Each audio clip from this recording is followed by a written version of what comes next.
3 years ago, my cousin came on to me and asked for a wedding proposal from me in a church up by Cleveland. I'm from the Twin Cities, St. Paul. She's from Chicago. And she came up to me suddenly and lowered her hair and started coming on to me with her high heel shoe and asked for a wedding proposal. And that was fine and all because I needed to talk to my family. And I just said, Katie, being kind of shocked. And immediately my uncle, Mark Connors, began the funeral of my grandmother. He actually didn't want Katie and me talking at all. He wanted her to come on to me and then to hurt her and to hurt me by starting a funeral. Now, with her lowering her hair over her head very seductively, I got the impression that she was being submissive and not really coming on to me.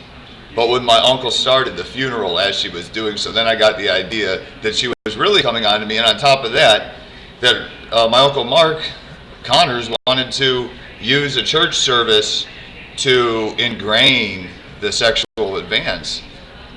Now, as she lowered her hair like that, that's a reference also to hair and style and something that she's always been into, because people in Chicago are always into that kind of stuff.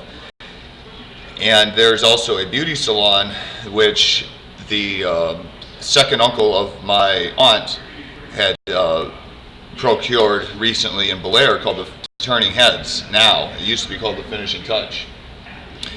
So I thought the whole thing was pretty connected, especially when in St. John's Church, my cousin started coming on to me down there, up the street from the beauty salon, subsequent to this. It really turns out that the profaning of the sacrament and of my family was to make a sexual come-on take precedence over the knowledge of somebody who's been a flight instructor and has been running a business down in Daytona Beach and had somebody welcome him to the South down there for private gain with the beauty salon Turning Heads down in Bellaire.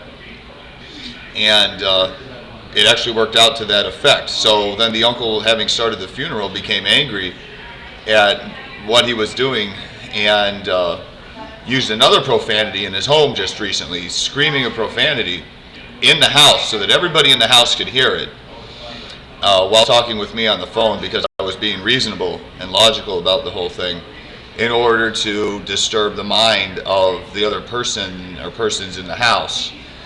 And again, use a profanity to take control. That's my Uncle Mark Connors. He lives in Atlanta, Georgia.